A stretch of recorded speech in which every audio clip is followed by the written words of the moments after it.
بیان آیا ہے۔ اول تو مجھے لگا کہ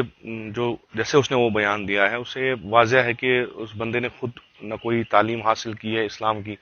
نہ کوئی تاریخ میں اس کی نظر ہے، نہ کوئی علوم قرآن کا کوئی سبق اس نے پڑھا ہے۔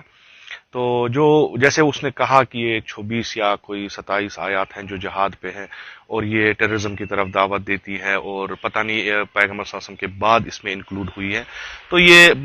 من گھڑت داستان ہے، اس میں کوئی نہ علمی بیک گراؤنڈ ہے نہ کوئی عقیدتی بیک گراؤنڈ ہے۔ ہاں ایک چیز ہے کہ مسلمان ہونے کے ناطے اور نام نہاد شیعہ ہونے کے ناطے یہ جو اس نے بیان دیا ہے اس میں کہیں نہ کہیں خلبلی مچی ہوگی، کسی کے دل پہ جو ہے چوٹ آئی ہوگی، اور ایسے اگر ہم کہیں بھی کہ پورے مسلمان جو ہے ان کی دل آزوری ہوئی ہے، لیکن یہ بھی یہاں پہ کہتے چلیں کہ اصلاً یہ نام سے تو شیعہ ہے یا مسلمان ہے، اس سے پہلے بھی علماء نے اس کے خلاف بیان دیے ہیں اور کئیوں نے تو اس کو اسلام سے خارج بھی کہا ہے۔ یہ ایک میرے خیال سے ایک کڑی ہے، خود تو یہ کوئی بندہ اتنا ہے ہی نہیں کہ یہ ایسے بیانات دے پائیں، یہ ایک وہ جو اسلام کے خلاف جو بین الاقوامی سازشیں جو رچائی جا رہی ہیں اس کی ایک کڑی ہے،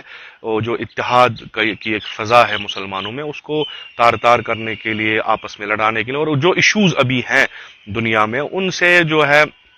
میرے خیال سے یہ کہہ سکتے ہیں کہ دھیان ہٹانے کے لیے ایسے چیزیں سامنے آ رہی ہیں۔ باقی اس میں کوئی حقیقت نہیں ہے کہ قرآن شریف میں ایسی کوئی آیت ہے جو ٹیررزم کی طرف دعوت دے، اور ہمارے علوم قرآن میں اس پہ بحث ہوتی ہے کہ کون سی آیت مقید ہے، کون سی مطلق ہے۔ تو جہاد کے بارے میں بھی واضح ہے، جہاد کن کے ساتھ تھا، کیوں تھا، اس کا فلسفہ کیا تھا، یا اگر ہے بھی تو کس لیے ہے۔ تو جیسے یہ کہہ رہا ہے کہ ایسی کوئی میرے خیال سے اس کی کوئی دلیل نہیں ہے۔ پہلے یہ کہ جو انہوں نے ڈیلیبریٹلی جو ایک اٹیمپٹ کیا ہے کہ ایک نام کے شیعہ کو آگے لا کے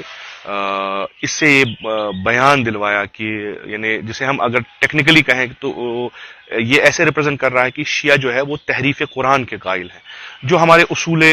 جو ہے اسلام کے خلاف ہے، یعنی کوئی بھی مسلمان اس پہ متفق نہیں ہوگا، نہ شیعہ نہ سنی۔ قرآن جو ہے وہ مصون ہے تحریف سے، اس میں کسی کی دخل اندازی نہیں ہے۔ تو یہ چیز لا کے تو واضح ہے کہ اس میں جو ہے ایک انٹینشن یہ ہے کہ جو باہمی اتحاد ہے اس میں تھوڑا بہت گڑبڑ ہو جائے، لیکن الحمدللہ چاہے شیعہ ہوں چاہے سنی ہوں، علماء جو ہے سامنے آئے ہیں، تو اس پہ میرے خیال سے یہ اتنا سیریسلی نہیں لینا چاہیے۔ جیسے میں نے پہلے بھی کہا کہ یہ خود وسیم رضوی اس سے پہلے بھی بہت سارے بیانات دے چکے ہیں جو نہ